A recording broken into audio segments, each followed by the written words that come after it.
ভাইরা আমার, সারা বাংলাদেশে ঢাকা শহরের রিক্সাওয়ালারা, রিক্সার ড্রাইভার যারা আছে সবাই নেমে পড়েছে কোটা আন্দোলনের বিরুদ্ধে। এই যে দেখুন, সাধারণ অবুঝ মানুষ, তারা কিছুই বোঝে না, কিন্তু তারা আজকে আন্দোলনে নেমে পড়েছেন। হ্যাঁ, তারা বুঝতে পেরেছেন তাদের অধিকার প্রয়োজন। সারা বাংলাদেশের মানুষকে তারা আহ্বান করছেন, তারা যেন এই যে ছোট শিশু থেকে শুরু করে এটা ন্যায্য অধিকার দাবি আদায়ের কাজ করছেন।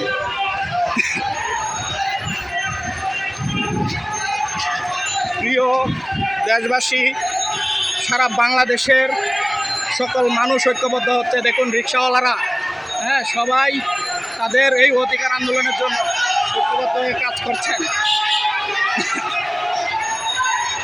আপনারা যারা শিক্ষিত আছেন, অবুঝ আছেন, এটাকে প্রতিহত করা উচিত।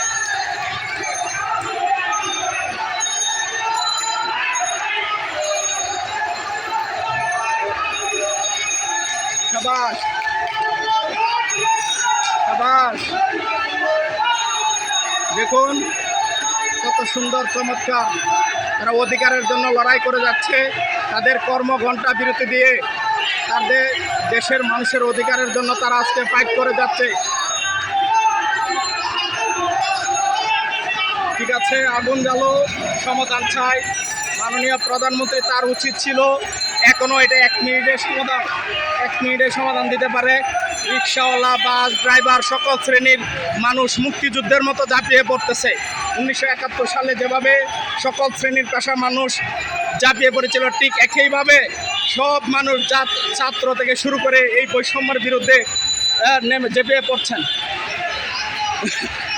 এই যে দেখুন,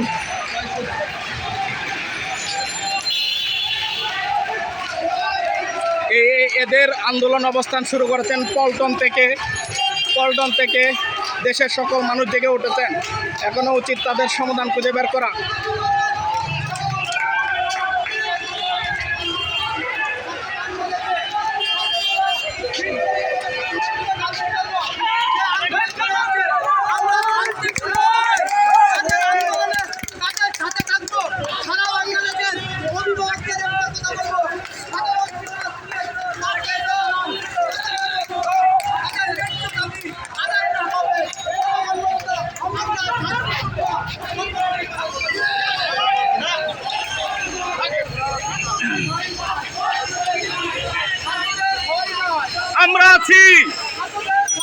আমরা আছি,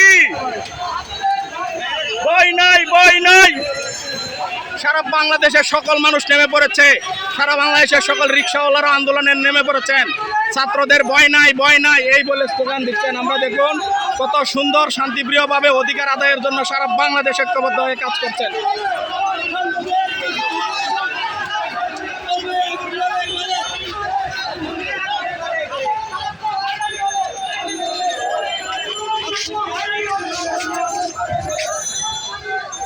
প্রিয় দেশবাসী, এখনও আপনাদের উচিত সঠিক সত্য সমাধানের দিকে মাননীয় প্রধানমন্ত্রীকে এগিয়ে আসা উচিত। আস্তে আস্তে ধীরে ধীরে সারা দেশের সকল মানুষ ঐক্যবদ্ধ হয়ে পড়ছেন। তাদেরকে ছোট্ট করে পুলিশি বাধা দেওয়ার চেষ্টা করছেন, আমরা দেখছি।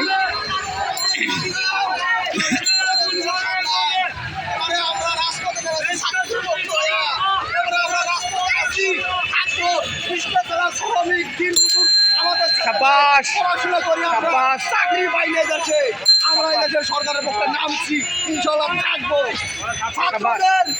মৃত্যু হচ্ছে, এর আমরা তীব্র নিন্দা জানাই। 6 জন ছাত্র মারা গেছে, 6 জন। হ্যাঁ, সকল রিক্সা শ্রমিক দেখুন সবাই ঐক্যবদ্ধভাবে আন্দোলনে নেমে পড়েছেন।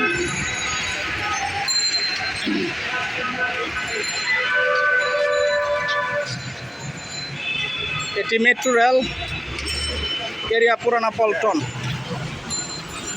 ধন্যবাদ ভাই, জেগে উঠুন।